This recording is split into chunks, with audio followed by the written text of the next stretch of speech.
নমস্কার, সোমা স্পেশাল কিচেনে আপনাদের স্বাগত জানাই। আজকে করব চিকেন কোরমা। এই চিকেন কোরমা করবার জন্য এই মাংসটা আমি ওভারনাইট ম্যারিনেট করে রেখেছি। এতে আছে টক দই, আদা রসুন বাটা, ধনে জিরে গুঁড়ো, গোলমরিচ গুঁড়ো, কাজু বাটা আর গোলাপ জল আর নুন, এই দিয়ে ম্যারিনেট করা আছে। এবার দেখতে থাকুন। এই আমার কড়াটা গরম হয়ে গেছে, এবার এই সাদা তেলটা দিয়ে দিলাম।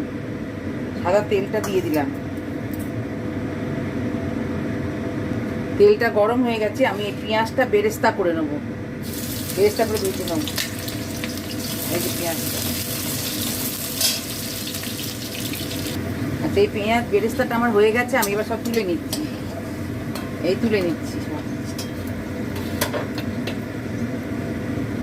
আচ্ছা এইবার আমি এই তেলের মধ্যে, বেরেস্তার তেলের মধ্যে ঘি একটু দিয়ে দেবো। ঘি দিয়ে এই যে গোটা গরম মশলা তেজপাতাটা ফোড়ন দেবো, দিয়ে এর মধ্যে পেঁয়াজটা কুচানো আছে এটা দিয়ে দেবো। এটা দিয়ে এবার ভাজবো আমি।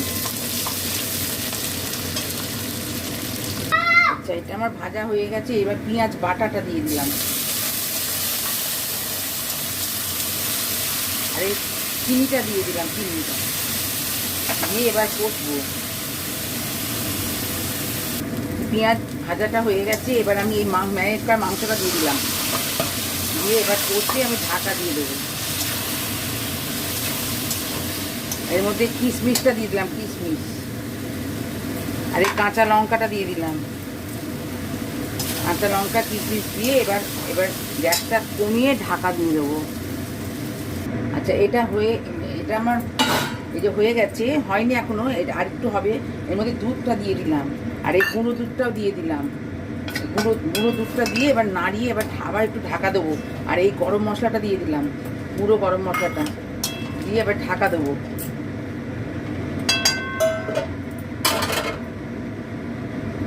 আচ্ছা এটা হয়ে গেছে, ঢাকাটা খুলে এবার এতেই বেরেস্তাটা দেবো আর একটু ঘি দেবো, দিয়ে নামিয়ে নেবো। এই ঘি দিয়ে একটু নামিয়ে নেবো। এবার নামিয়ে নেবো আমি এটা। আচ্ছা এটা আপনারা এইভাবেই করে খেয়ে আমাকে কমেন্টে জানাবেন। আজকের মতন এই পর্যন্ত। লাইক সাবস্ক্রাইব করবেন। নমস্কার।